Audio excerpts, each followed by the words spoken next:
दोस्तों नमस्कार।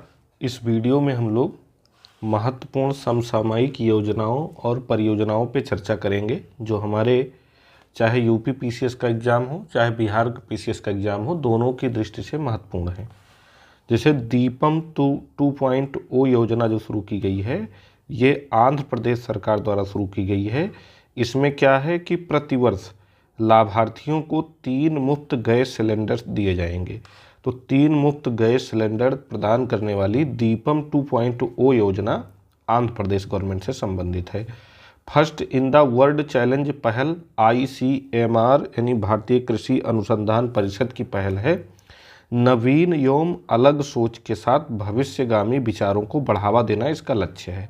ठीक है, first in the world challenge पहल ICMR से संबंधित है, Indian council of medical research से, भारतीय चिकित्सा परिषद से। ठीक है, ICAMR होता तो एग्रीकल्चर से होता। तो नवीन एवं अलग सोच के साथ भविष्यगामी विचारों को बढ़ावा देना इसका टारगेट है। महामारी निधि योजना जो शुरू की गई है, ये 25 अक्टूबर 2024 को शुरू की गई है। देखिए, जिन योजनाओं की डेट इंपॉर्टेंट है, हमने केवल उन्हीं की डेट लिखा है, तो इसलिए आपको कन्फ्यूज नहीं होना है। ये पशु स्वास्थ्य सुरक्षा मजबूत करना इसका लक्ष्य है। G20 महामारी निधि द्वारा ये वित्त पोषित है। $25 मिलियन की ये योजना है। ठीक है, अमेजन फ्यूचर इंजीनियर प्रोग्राम, ये national education society for tribal student द्वारा आरंभ किया गया है। ठीक है, ध्यान रखिएगा कि Amazon future engineer program national education society for tribal student द्वारा ये आरंभ किया गया है। तीसरा चरण है आंध्र प्रदेश, गुजरात, कर्नाटक, मध्य प्रदेश, उड़ीसा, तेलंगाना, त्रिपुरा के 50 एकलव्य मॉडल स्कूलों में इसको प्रारंभ किया जाएगा। किन किन राज्यों के? आंध्र प्रदेश, गुजरात, कर्नाटक, MP, उड़ीसा और तेलंगाना। अगली योजना है ई श्रम वन स्टॉप सॉल्यूशन। ये अक्टूबर 2024 में शुरू की गई है। असंगठित क्षेत्रों के श्रमिकों हेतु है। ठीक है, ई श्रम वन स्टॉप सॉल्यूशन योजना असंगठित क्षेत्र के श्रमिकों के लिए है। वसुंधरा 3.0 योजना असम सरकार द्वारा शुरू की गई है अक्टूबर 2024 में। निवास करने वाले नागरिकों को उनके भूमि का अधिकार प्रदान करना इसका लक्ष्य है। ठीक है, वसुंधरा 3.0 योजना का जो असम सरकार से रिलेटेड है। इसी प्रकार राष्ट्रीय विद्युत योजना शुरू की गई है अक्टूबर 2024 में। 2030 तक 500 गीगावाट अक्षय ऊर्जा स्थापित करना इसका लक्ष्य है। राष्ट्रीय विद्युत योजना जो ट्रांसमिशन से रिलेटेड है, 2030 तक 500 गीगावाट अक्षय ऊर्जा स्थापित करना इसका टारगेट है। और 2032 तक 600 गीगावाट, यानी कि 2030 तक 500 गीगावाट और 2036 तक 600 गीगावाट ऊर्जा स्थापित करना इसका लक्ष्य है। ठीक है, समर्थ योजना 495 करोड़ रुपए से ये शुरू की गई है, वस्त्र मंत्रालय से रिलेटेड है। समर्थ योजना वस्त्र मंत्रालय से रिलेटेड है, अक्टूबर 2024 में भी शुरू हुई है। वित्त वर्ष 24-25 और 25-26 के लिए इसको शुरू किया गया है। तो ये भी इम्पॉर्टेंट है कि वित्त वर्ष 24-25 और 25-26 के लिए शुरू है। 3 लाख लोगों को वस्त्र संबंधी कौशल में प्रशिक्षित करना इसका लक्ष्य है। ठीक है, समर्थ योजना का क्या लक्ष्य है? 3 लाख लोगों को वस्त्र संबंधी कौशल में प्रशिक्षित करना। हमसफर नीति शुरू की गई है अक्टूबर 2024 में। कब? अक्टूबर 2024 में नितिन गडकरी द्वारा दिल्ली में इसका शुभारंभ किया गया है। राजमार्गों और एक्सप्रेस वे संबंधी सेवा प्रदाताओं का मानकीकरण करना इसका लक्ष्य है। हमसफर नीति का लक्ष्य क्या है कि राजमार्गों और एक्सप्रेस वे संबंधी सेवा प्रदाताओं का मानकीकरण करना। धरती आबा जनजातीय ग्राम उत्कर्ष अभियान, ये वेरी इंपॉर्टेंट योजना है। ठीक है, धरती आबा जनजातीय ग्राम उत्कर्ष अभियान, ये 2 अक्टूबर 2024 को प्रधानमंत्री द्वारा इसका उद्घाटन किया गया है हजारीबाग, झारखंड से। तो कहाँ से उद्घाटन किया गया है? झारखंड के हजारीबाग जिले से। वेरी इंपॉर्टेंट है ये। ठीक है, लक्ष्य क्या है? आदिवासी समुदायों के व्यापक और समग्र विकास को सुनिश्चित करना। आदिवासी समुदायों के व्यापक और समग्र विकास को सुनिश्चित करना धरती आबा जनजातीय ग्राम उत्कर्ष अभियान का लक्ष्य है। कुल परिव्यय की बात करें तो इसका कुल परिव्यय है 79,156 करोड़ रुपए। कितना? 79,156 करोड़ रुपए इसका कुल परिव्यय है। यूपी एग्रीज परियोजना एक शुरू की गई है उत्तर प्रदेश सरकार द्वारा, वेरी इंपॉर्टेंट है ये भी, ठीक है। विश्व बैंक द्वारा ये वित्त पोषित है। वित्त वर्ष 24-25 से 29-30 तक इसकी क्या बोलते हैं ड्यूरेशन है, ठीक है। तो धरती आबा जनजातीय उत्कर्ष अभियान 2 अक्टूबर 2024 को पीएम मोदी द्वारा उद्घाटन, हजारीबाग से शुरू। आदिवासी समुदायों के व्यापक और समग्र विकास को सुनिश्चित करना, कुल परिव्यय 79,156 करोड़ रुपए। यूपी एग्रीज परियोजना उत्तर प्रदेश सरकार द्वारा विश्व बैंक द्वारा वित्त पोषित, वित्त वर्ष 24-25 से 29-30 तक जो है इसकी ड्यूरेशन है। आचार्य चाणक्य कौशल विकास योजना शुरू की गई है।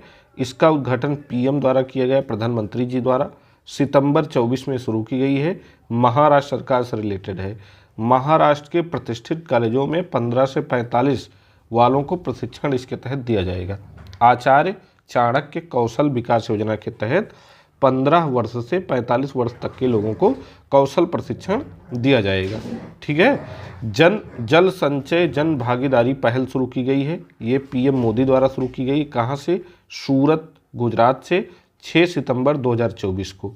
जल संचय जन भागीदारी पहल पीएम मोदी द्वारा सूरत, गुजरात से 6 सितंबर 2024 को शुरू की गई है। गुजरात में लगभग 24,800 वर्षा जल संचयन संरचनाओं का निर्माण करना इसका लक्ष्य है, ठीक है। गुजरात में तो इस योजना का लक्ष्य है गुजरात में लगभग 24,800 वर्षा जल संचयन संरचनाओं का निर्माण करना। विजियो एनेक्सिटी एक योजना है, भारत की पहली फैशन पूर्वानुमान पहल है। ये राष्ट्रीय फैशन प्रौद्योगिकी संस्थान द्वारा इसको शुरू किया गया है। रीसेट कार्यक्रम सेवानिवृत्त खिलाड़ियों के सशक्तिकरण से संबंधित है ये, ठीक है। सेवानिवृत्त खिलाड़ियों के सशक्तिकरण से संबंधित है रीसेट कार्यक्रम, ठीक। रोड टू एटलस कार्यक्रम शुरू किया गया है मुख्यमंत्री योगी आदित्यनाथ द्वारा गोरखपुर से, ठीक है। रोड टू एटलस कार्यक्रम मुख्यमंत्री योगी आदित्यनाथ द्वारा गोरखपुर से 20 अगस्त 2024 को। कब? 20 अगस्त 2024 को। निपुण भारत मिशन के तहत इसको शुरू किया गया है। बेसिक शिक्षा विभाग अशोक लीलैंड एवं लर्निंग लिंक फाउंडेशन द्वारा ये समर्थित है, ठीक है। रोड टू एटलस कार्यक्रम मुख्यमंत्री योगी आदित्यनाथ द्वारा गोरखपुर से 20 अगस्त 2024 को शुरू किया गया है। निपुण भारत मिशन के तहत बेसिक शिक्षा विभाग अशोक लीलैंड एवं लर्निंग लिंक फाउंडेशन द्वारा ये समर्पित है रोड टू एटलस कार्यक्रम। ग्रीन टग ट्रांजिशन प्रोग्राम शुरू किया गया है। पारंपरिक ईंधन आधारित हार्बर टग से हरित टिकाऊ विकल्पों की ओर परिवर्तन को बढ़ावा देना इसका लक्ष्य है, ठीक है। ग्रीन टग ट्रांजिशन प्रोग्राम पारंपरिक ईंधन आधारित हार्बर टग से हरित टिकाऊ विकल्पों की ओर परिवर्तन को बढ़ावा देना। स्वच्छ पौध कार्यक्रम शुरू किया गया है कृषि एवं किसान कल्याण मंत्रालय द्वारा। 9 अगस्त 2024 को ये शुरू हुआ है।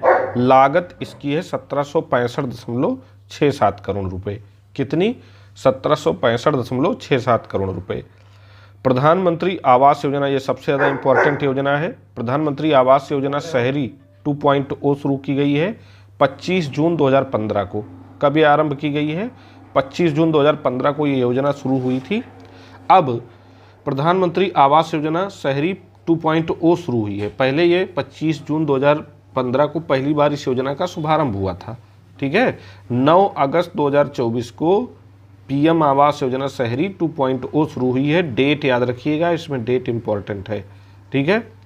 2024-25 से 28-29 तक शहरी गरीब और मध्यम परिवारों के लिए 1 करोड़ आवास उपलब्ध कराना इस योजना का लक्ष्य है, ठीक है। क्या?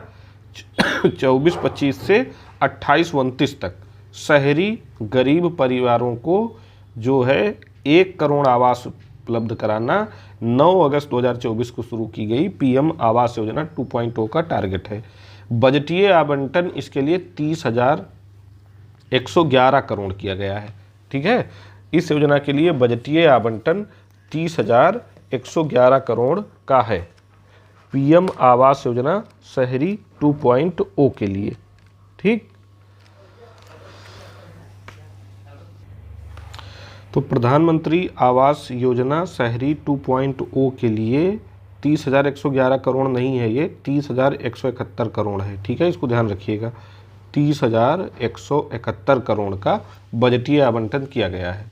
ठीक है, तो प्रधानमंत्री आवास योजना शहरी 2.0 25 जून 2015, 9 अगस्त मतलब 25 जून 2015 को पहली बार शुरू हुई, 9 अगस्त 2024 को 2.0 का शुभारंभ हुआ। 24 से 28 तक इसकी 28-29 तक 24-25 से 28-29 तक इसकी ड्यूरेशन है। 1 करोड़ आवास उपलब्ध करवाना है। ठीक है, और 30,171 करोड़ रुपए का बजटीय आवंटन इसके लिए किया गया है। प्रधानमंत्री जीवन योजना जो शुरू की गई है, प्रधानमंत्री जीवन योजना, इसकी समय सीमा बढ़ा दी गई है 5 वर्ष, 2028-29 तक अब ये योजना शुरू मतलब चलेगी। ये 2019 में पहली बार आरंभ हुई थी। 2019 में जीवन योजना शुरू हुई थी, जीवन योजना। अब ये चलेगी 2028-29 तक, यानी 5 साल के लिए इसकी ड्यूरेशन बढ़ा दी गई है।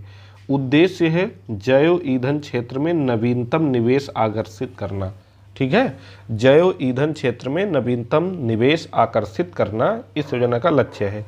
प्रधानमंत्री आवास योजना ग्रामीण, ये जो है 2024-25 से 28-29 तक इसको भी विस्तारित कर दिया गया है।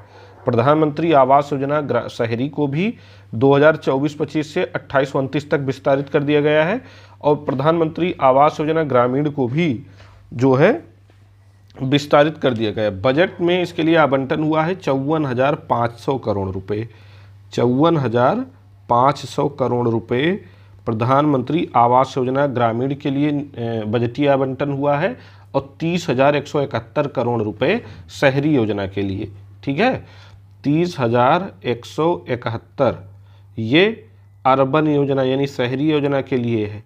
ठीक, और 54,500 रुपये आवंटन हुआ है, 54,500 करोड़ रुपए ये हुआ है ग्रामीण योजना यानी रूरल योजना के लिए। ठीक है, तो 54,500 करोड़ ग्रामीण योजना के लिए, 30,171 करोड़ शहरी योजना के लिए। अगर प्रधानमंत्री आवास योजना ग्रामीण की बात की जाए तो ये 1 अप्रैल 2016 को शुरू हुई थी पहली बार, और प्रधानमंत्री आवास योजना शहरी की बात करें तो ये 25 जून 2015 को शुरू हुई थी।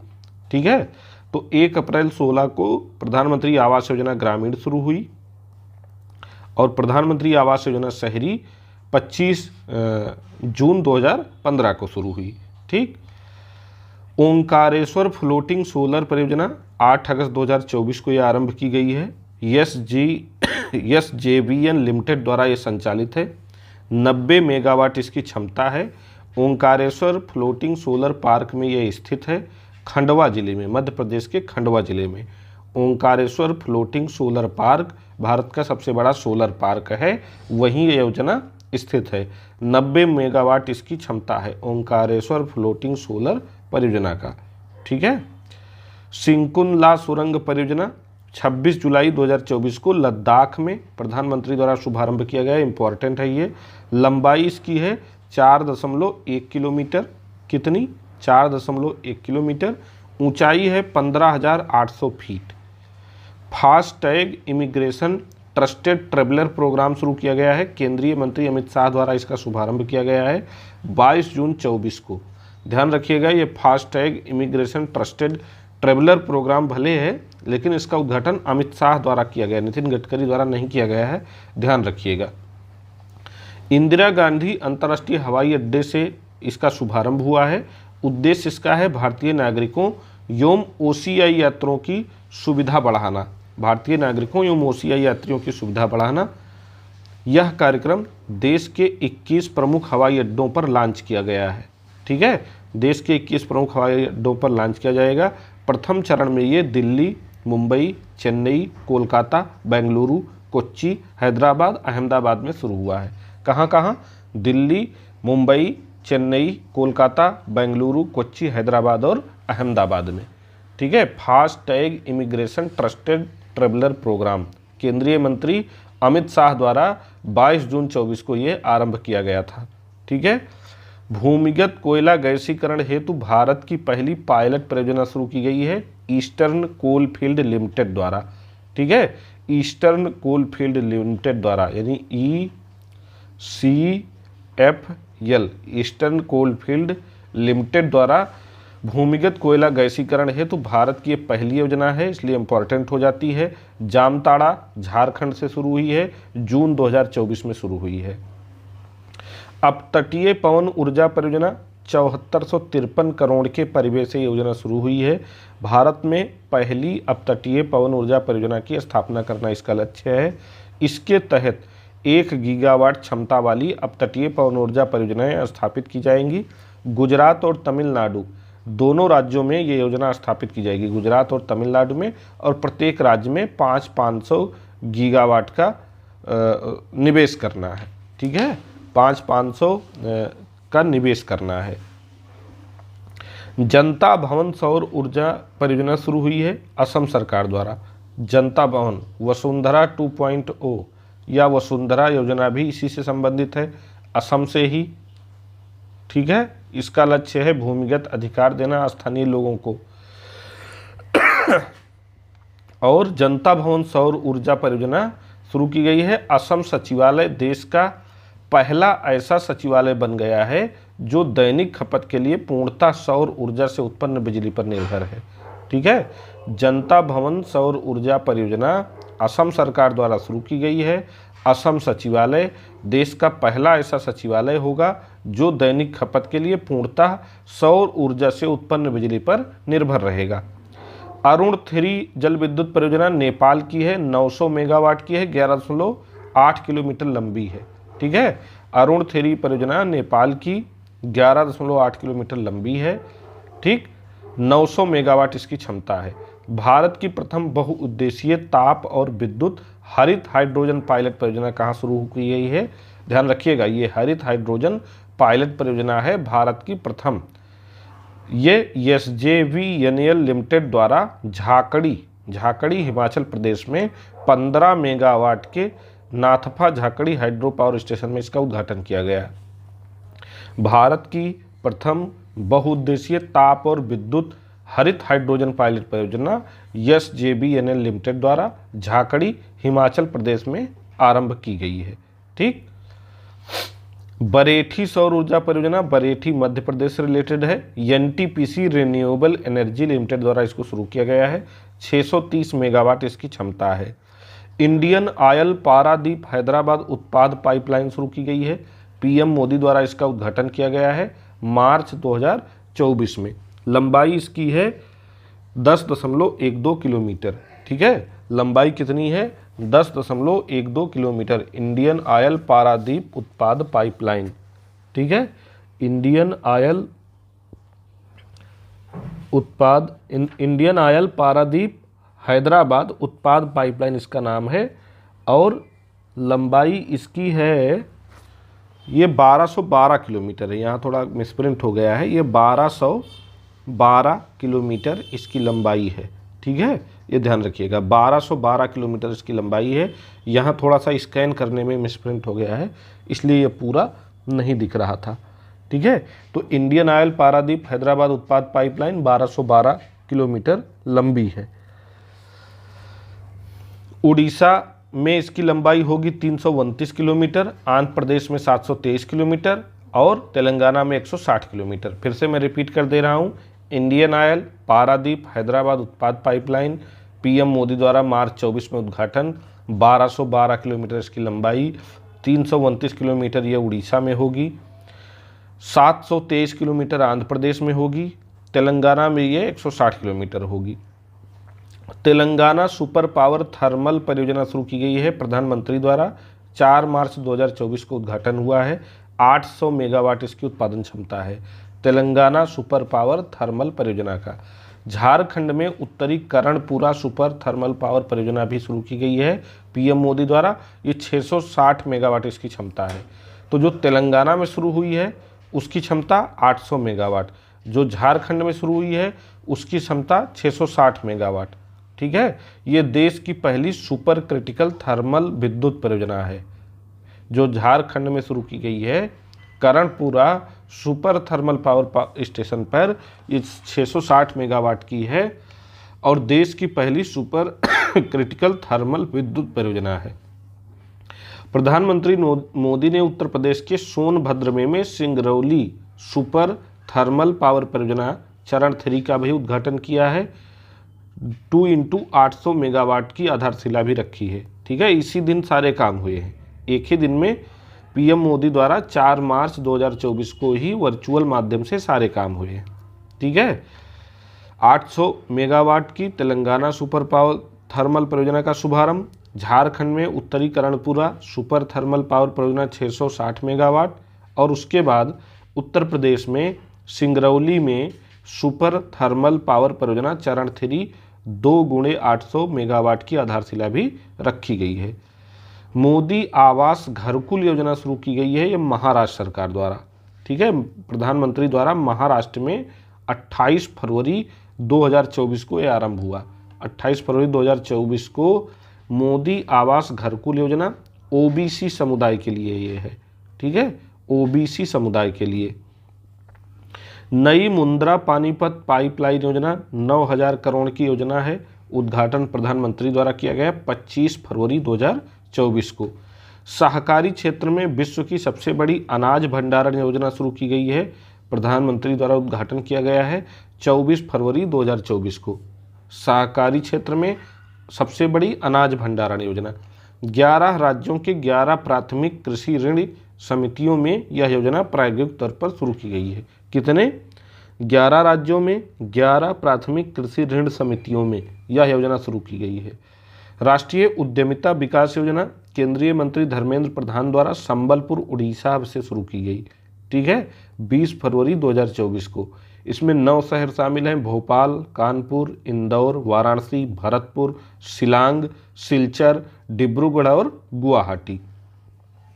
युवा विज्ञानी कार्यक्रम युविका इसरो द्वारा शुरू किया गया है। स्कूली बच्चों का ये कार्यक्रम है। ठीक है, तो युविका कार्यक्रम अगर आ जाएगा तो ये किससे संबंधित है? इसरो से संबंधित है, इसका ध्यान रखना है। नौखरा सौर परियोजना प्रधानमंत्री द्वारा उद्घाटन किया गया है। एनटीपीसी ग्रीन एनर्जी लिमिटेड द्वारा 300 मेगावाट की ये सौर परियोजना है। बीकानेर राजस्थान में 1550 एकड़ क्षेत्र में शुरू की गई है। नौखरा सौर ऊर्जा परियोजना एनटीपीसी ग्रीन एनर्जी लिमिटेड से रिलेटेड 300 मेगावाट की सौर परियोजना है, बीकानेर राजस्थान में शुरू हुई है। श्री राम लला दर्शन योजना छत्तीसगढ़ सरकार द्वारा शुरू की गई है। प्रतिवर्ष 20,000 यात्रियों को श्री राम लला का दर्शन इसके तहत कराया जाएगा। मिशन मौसम भारत सरकार का ये महत्वाकांक्षी कार्यक्रम है। 11 सितंबर 2024 को शुरू किया गया है। पर्यावरण से रिलेटेड है। 2 वर्षों के लिए 2000 करोड़ रुपए का इसमें परिव्यय किया गया। मिशन मौसम में 2000 करोड़ का परिव्यय 2 वर्षों के लिए किया गया है।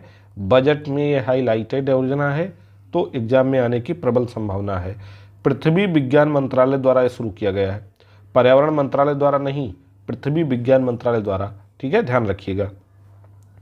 ड्रोन दीदी पायलट प्रोजेक्ट का उद्घाटन पीएम मोदी द्वारा 11 मार्च 2024 को किया गया। भारतीय कृषि अनुसंधान नई दिल्ली में पीएम द्वारा। ठीक है, नोएडा और हैदराबाद में इस योजना के तहत 2 पायलट परियोजनाओं के संचालन के लिए महिंद्रा एंड महिंद्रा लिमिटेड के साथ एक समझौता ज्ञापन पर हस्ताक्षर भी किया गया है। ठीक है, ड्रोन दीदी पायलट प्रोजेक्ट जो है ये ग्रामीण महिलाओं के सशक्तिकरण से रिलेटेड है, आप ये जान लीजिए। ठीक है, ड्रोन के माध्यम से कृषि फसलों का छिड़काव वगैरह किया जाएगा। ग्रामीण महिलाओं को ड्रोन प्रशिक्षण दिया जाएगा, ड्रोन चलाना सिखाया जाएगा स्वयं सहायता समूहों के माध्यम से, और उनके सशक्तिकरण पर ध्यान दिया जाएगा। ठीक है, तो भारतीय कृषि अनुसंधान नई दिल्ली में पीएम मोदी द्वारा शुरू किया गया। नोएडा और हैदराबाद में इस योजना के तहत 2 पायलट परियोजनाएं चलाई गईं। ठीक है, महिंद्रा एंड महिंद्रा लिमिटेड के साथ समझौता हुआ है। एक पेड़ मां के नाम अभियान प्रधानमंत्री द्वारा विश्व पर्यावरण दिवस के अवसर पर शुरू किया गया है। मार्च 25 तक 140 करोड़ पेड़ लगाना इसकी योजना है। ठीक है, मार्च 25 तक 140 करोड़ पेड़ लगाना। ठीक है, सितंबर 24 तक 80,000 करोड़, मार्च 25 तक 140 करोड़ पेड़ लगाना है, सितंबर 24 तक 80 करोड़ पेड़ लगाए जा चुके हैं। ठीक है, सितंबर 24 तक 80 करोड़ पेड़ इस योजना के तहत लगाए जा चुके हैं। मार्च 24 तक 140 करोड़ पेड़ लगाना है, एक पेड़ माँ के नाम योजना में। पीएम सूर्य घर मुफ्त बिजली योजना बहुचर्चित योजना है, 13 फरवरी 2024 को शुरू हुई। घोषणा प्रधानमंत्री द्वारा 22 जनवरी 2024 को इसकी की गई थी। उद्देश्य है भारत के नवीकरणीय ऊर्जा लक्ष्यों को बढ़ावा देना। 75,000 करोड़ रुपए से अधिक का इसमें निवेश किया गया है। ठीक है, 75,000 करोड़ से अधिक का। हर परिवार हर महीने 300 यूनिट मुफ्त बिजली से प्राप्त कर सकेगा। 1 करोड़ परिवारों को इससे लाभ होगा। केंद्र की भागीदारी इसमें 75% होगी। ठीक है, केंद्र की भागीदारी इसमें कितनी होगी? 75% होगी। राष्ट्रीय प्राकृतिक खेती मिशन 25 नवंबर 2024 को पीएम द्वारा शुरू किया गया है। एक स्वतंत्र केंद्र प्रायोजित योजना है। ठीक है, केंद्र प्रायोजित योजना का मतलब कि केंद्र की भी इसमें हिस्सेदारी है और राज्यों की भी हिस्सेदारी है। केंद्रीय क्षेत्र की योजना का मतलब केवल केंद्र ने शुरू किया है। ठीक है, अम्ब्रेला योजना का मतलब कि एक ही योजना के मतलब सब योजनाएं तमाम, एक ही योजना की तमाम उप योजनाएं जब शुरू होती हैं तो उसको अम्ब्रेला योजना बोलते हैं। तो राष्ट्रीय प्राकृतिक खेती मिशन कृषि एवं किसान कल्याण मंत्रालय द्वारा शुरू किया गया एक केंद्र प्रायोजित योजना है।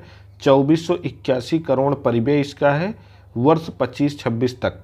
ठीक है, इसकी ड्यूरेशन है। उद्देश्य है 1 करोड़ किसानों तक पहुंचना, 7.5 लाख हेक्टेयर क्षेत्र को कवर करना, 10,000 जैव इनपुट संसाधन केंद्र विकसित करना, सभी के लिए सुरक्षित और पौष्टिक भोजन उपलब्ध कराना, प्राकृतिक कृषि प्रथाओं को बढ़ावा देना।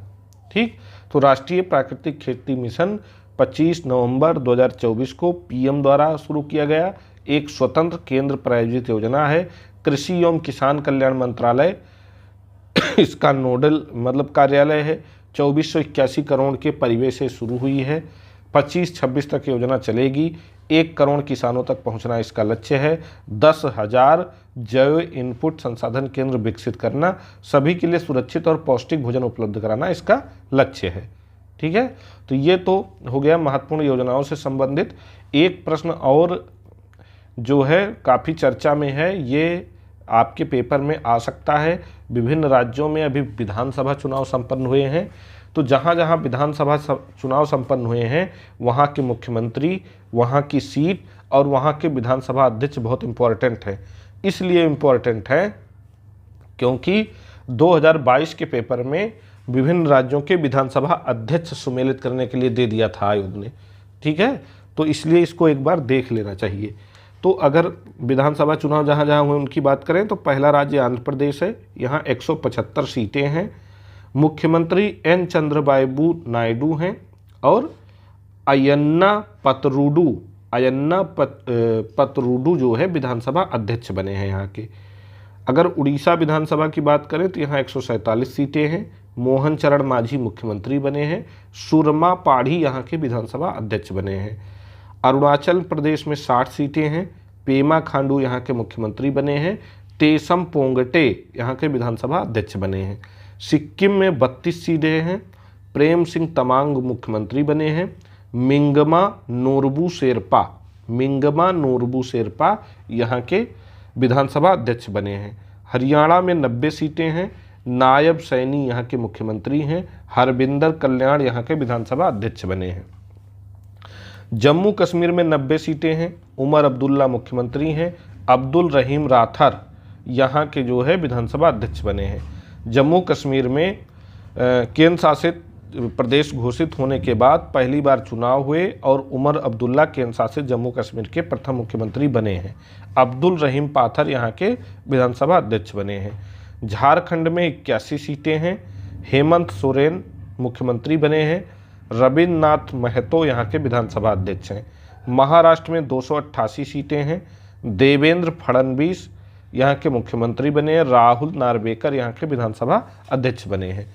तो नाम से ही तमाम राज्यों के विधानसभा अध्यक्ष स्पष्ट हो जा रहे हैं। अगर आप पढ़ लेंगे तो उनकी क्षेत्रीय भाषाओं से मिलते जुलते उनके नाम हैं, आपको आसानी से याद हो जाएंगे। विधानसभा सीटें एक बार फिर से हम रिपीट करवा दे रहे हैं। आंध्र प्रदेश में 175 हैं, उड़ीसा में 147 हैं, अरुणाचल प्रदेश में 60 हैं, सिक्किम में 32 हैं, हरियाणा में 90 हैं, जम्मू कश्मीर में 90 हैं, झारखंड में 81 है और महाराष्ट्र में 288 है। तो ये विधानसभा सीटें काफ़ी इम्पोर्टेंट हैं, ठीक है। ये आपके पेपर में पूछे जा सकते हैं क्योंकि यहाँ अभी हाल फिलहाल में विधानसभा चुनाव संपन्न हुए हैं। तो आज का इतनी आप लोग तैयारी करिए। आपको ये वीडियो कैसा लगा फीडबैक ज़रूर दीजिएगा और पढ़ाई भी करते रहिए। जल्दी ही हम महत्वपूर्ण पुस्तकों से रिलेटेड वीडियो लेकर आपके सामने आने वाले हैं। तब तक आप लोग पढ़ते रहिए। धन्यवाद।